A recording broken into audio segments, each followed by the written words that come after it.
बिस्मिल्लाहिर्रहमानिर्रहीम। मैं हूं doctor Raja Mehdi Hasan, chief consultant cardiologist Benazir Bhutto hospital Rawalpindi. आज जो हमारा टॉपिक है वो है डिटॉक्सिफिकेशन थेरेपी। ये एक इलाज का ऐसा नॉन इन्वेसिव तरीक़ाकार है जिसके अंदर एक इंजेक्शन यूज़ होता है जिसको हम कहते हैं EDTA। ये इंजेक्शन ड्रिप के अंदर डाल के हम पेशेंट को इंजेक्ट करते हैं और 3 से 4 घंटे में हमने ये स्लोली लगाना होता है। इसके अंदर और भी साथ इसके इंजेक्शन साथ हम ऐड करते हैं जिसमें सोडा बाइकार्बोनेट है, पी कम्प्लेक्स है और इंजेक्शन डेकाड्रॉन, एवल, बी कम्प्लेक्स, इस तरह की और भी छोटे मोटे इंजेक्शंस होते हैं जो बेसिकली इस इंजेक्शन का काम क्या होता है कि ये डिटॉक्सिफाई करता है हमारे बॉडी के अंदर जितने भी टॉक्सिन्स होते हैं। यानी कि जो टॉक्सिन्स का मतलब है कि जिसकी वजह से हमारी जो दिल की जो शरियानें हैं, जो ब्लड वेसल्स हैं वो तंग हो जाती हैं, स्टीनोज्ड हो जाती हैं, जो ब्लॉक्ड हो जाती हैं। वो क्या होता है, वो कैल्शियम होता है, कोलेस्ट्रॉल होता है, मैग्नीशियम है, आयरन है, लेड है, ये सारी चीज़ें मिल के ब्लॉकेजेस बनाती हैं। तो ये जो इंजेक्शन EDTA होता है ये बेसिकली इसके साथ कीलेट करके, यूनाइट करके, इसके साथ मिल के तो बॉडी से ये एक्सक्रीट कर जाता है थ्रू किडनीज़, थ्रू यूरिन, ये हमारी बॉडी से इसको ये केमिकल्स टॉक्सिन्स को निकाला जाता है।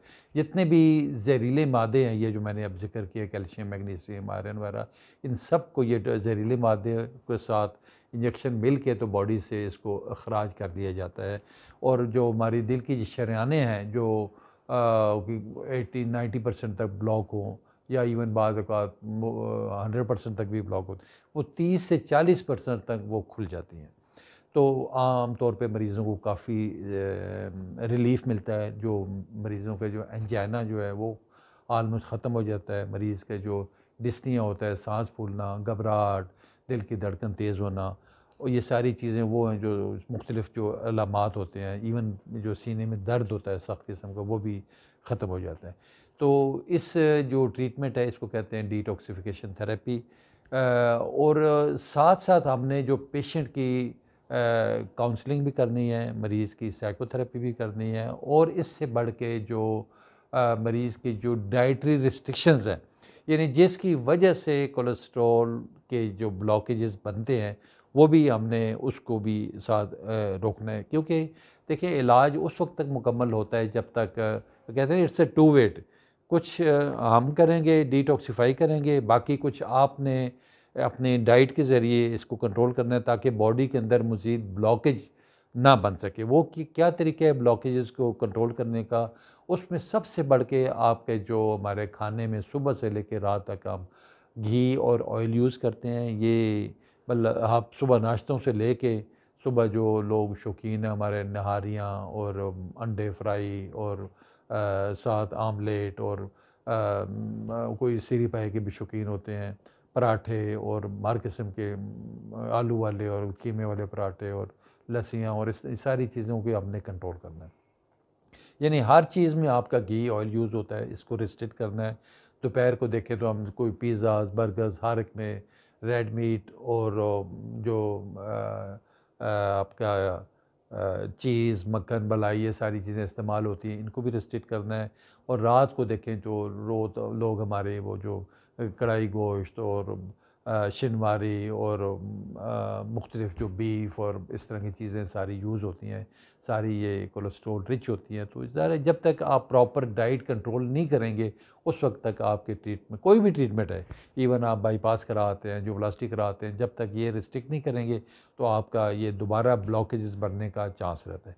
आप देखें जो लोग एंजियोप्लास्टी, बाईपास या कोई भी प्रोसीजर करवाते हैं तो उनको दोबारा भी कोई ना कोई अटैक होने का ख़तरा रहता है। वो इसलिए कि हम लोग परहेज़ नहीं करते, हम लोग ये डाइट रिस्ट्रिक्ट नहीं करते, खानों में उसी तरह घी ऑयल यूज़ कर रहे होते हैं। तो सबसे बढ़ के आपका ऑयल, घी और चीनी और नमक भी इंतहाई मुहतात तरीके से आपने सिर्फ़ ज़ायके के लिए हो और ज़्यादा एक्स्ट्रा नमक आपने इस्तेमाल नहीं करना। तो ये चीज़ें जब आप रिस्ट्रिक्ट करेंगे तो ऑब्वियसली वो डिटॉक्सिफिकेशन का फिर ही फ़ायदा होगा।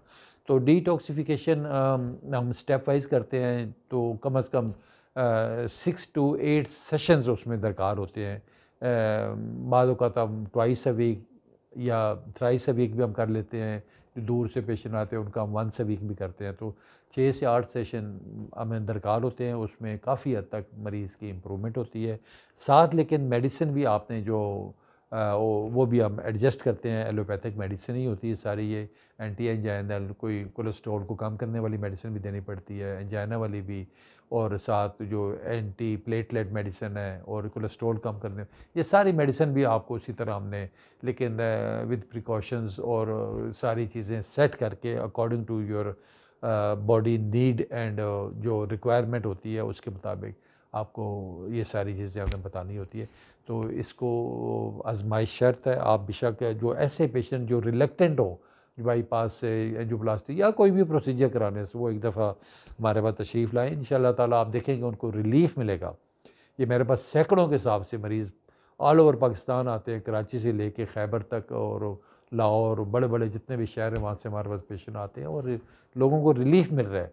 मैंने ये नहीं कहता कि हर्फ़ आखिर है, एक तरीक़ाकार है हमारा भी जो बाकायदा NIH से और FDA से अप्रूव्ड है, और आप गूगल करेंगे, डिटॉक्सिफिकेशन लिखेंगे, EDTA लिखेंगे, आपको सारी उसकी रिसर्च मिल जाएगी। इसके ऊपर बाकायदा रिसर्च हुई हुई है, बेतहाशा लोगों की इस पे मेहनत है, और ये इस पे स्टडीज़ भी हुई हुई हैं, और अक्सर स्टडीज़ जो उसमें 50% लोगों को डिटॉक्सिफाई किया गया है, 50% की एंजियोप्लास्टी की गई, और उनके रिजल्ट सेम आए हैं। तो एक तरीक़ाकार है इसमें जो एक आप वो अगर वो एक आज़माइश के तौर पे अगर वो कर लें, क्योंकि अगर बाकी ऑप्शन आपके पास फिर भी रहती हैं तो इंशाअल्लाह ताला आप देखेंगे आपको रिलीफ़ मिलेगा। तो मेरी इस दुआ के साथ कि अल्लाह ताला आपका सेहतमंद, तंदुरुस्त व तवाना रखे और अमराज़ क़ल्ब से बचा के रखे और आपको लंबी और तंदुरुस्त ज़िंदगी अता फ़रमाए। बहुत शुक्रिया।